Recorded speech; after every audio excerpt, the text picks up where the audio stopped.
Hello everyone, welcome to my YouTube channel. I'm gonna be analyzing trades every single day, and yeah, just to let everybody know how it goes and how I trade, exactly liquidity points to point and how everything works. So let's start. First of all, I have to identify my liquidity point. In this case, this is a liquidity point. This here is a liquidity point. This also is a liquidity point. As we can see, this guy, all of this are coming from here. So these are points that needs to be taken out. Why? First of all, because this mitigated somewhere back here, and this guy also mitigates somewhere here. And as you can see, this is the old supply, right? So yeah, all of this is gonna be taken out regardless. So that's just the wisdom behind that.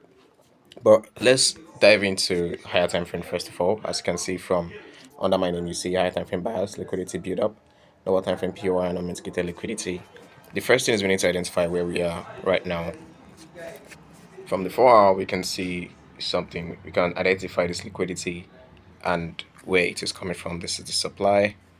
If we draw it around, we see mitigated that particular supply, of course. And then we had right here we had use this guy. Once this we have the low, we have the high starting, we have the low, we have the high, the low, the high, and then the slow before this guy giving us a move to the downside, making us have a break of structure internally here, right? Then we had this break of structure, and then if we scale down into our lower time frame, say 1 hour, we can see clearly exactly what I was talking about, what I'm talking about. You can see the build up inside of it. You can see the build up inside here, right? And then we had the mitigation as well, which is this guy. Now that is why this range becomes our supply. And why is this a liquidity point for me? It was a liquidity point because if you scale down into lower time frame also, we can understand why. It's because it gave us a liquidity here that didn't get mitigated in any way, shape, or form, as we can see, like so. From this low to this high, there was no mitigation, right? It didn't meet this guy, didn't come to mitigate this guy right here. Unlike the previous one, which is this, we can see all of this area right here is the supply. It's mitigated. So this guy came to mitigate inside of the supply, came back into that supply. Unlike this guy, this is the supply, but it didn't reach it. So this line became a liquidity point for me to target. So that was my initial bias for yesterday. And one of the reasons why I missed that trade, actually, because I was waiting for this to play out and the market to come towards that area to fill in. Moving on to yesterday, first of all, before today, I had this liquidity here. I had assumed this to be an SMT, okay, but it was a supply, and I'll explain why. Just the same way, yes, there was no liquidity taken and all of that, but I need to also consider why I didn't consider yesterday was all of this right here from here to this range was a old supply. This was just the internal supply, and the price was already inside of the supply, so there's a high chance the market goes down afterwards. And then into lower time frame now, we can see clearly what happened.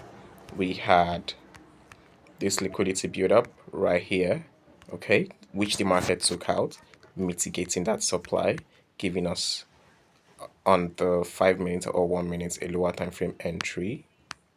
As we can see, we had this mitigation,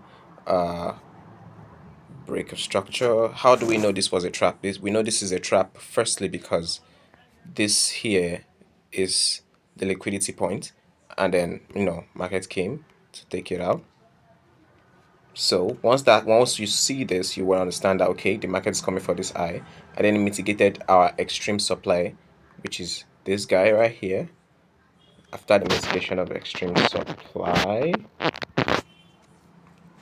after the mitigation of this extreme supply, we had what? Price coming down. And then what else do we see? We see a break of structure around this area of our New York session, and boom, came an internal mitigation of on the 1 minute of this guy. As you can see, use this guy mitigating it, and then the markets went down. Now, after that move yesterday, then in the evening yesterday, I saw the market coming into this POI right here, right, which is my demand level. Let me drag it so you all can understand how my LIT strategy works. All of this zone is my demand level. As you can see, it is a mitigation, a proper mitigation. This is a demand level. I drew the liquidity, I drew the line just to show. That's how you know my green line from my purple line. And then I had targeted using this area as my order block, using the decisional, and this guy being where my SL was, targeting the liquidity at the top. Oh, it didn't trigger me, which was woeful. It didn't trigger me yesterday. And using the same tactics, liquidity to liquidity, from supply to supply, from, all of this range makes it what? Oh, shoot. All of this range makes a demand, sorry. From here to the low, we had the mitigation, right? We had the mitigation, it mitigated it, and then went higher, tapping into that liquidity point. Remember what I explained about liquidity point and why it is valid. And then what happened today? Today on the 1 hour, I don't trade Asian range, was the reason why I didn't actually see this today. I would have actually taken on this trade. We had what? A break of structure to the downside during Asia. Then we had a decisional of this guy. We had the decisional, market coming to the decisional, tapping into it, and then boom, markets went down so rapidly, and it's still flying down now. The reason I missed it was because I was on a 1 minute analyzing and I didn't scale to check my higher time frame bias. That's why higher time frame sometimes can be very, very important. All right, all I saw was a liquidity point like so, and the liquidity point was taken by a weak high, and I was expecting an entry within this area like this. So that was why I lost the trade today. That was why I didn't lose it. That was why I wasn't able to get tagged in.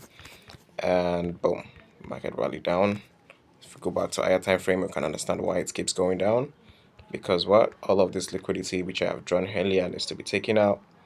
You can see that they all need to be taken out. There might be a reversal at this point after taking out this low, or after mitigating here, you might have a little reversal until those points to an extent, mitigate, or even go extremely to this side before coming back to take out all of this liquidity. We don't know how it works yet, but it's most essential. It's most essential that we follow the trend, and if we follow the trend, we just react with the trend, and then we go by whatever the market presents to us. So that's gonna be all for today. So I'll see you all on the next one. Have a great one. Peace, guys.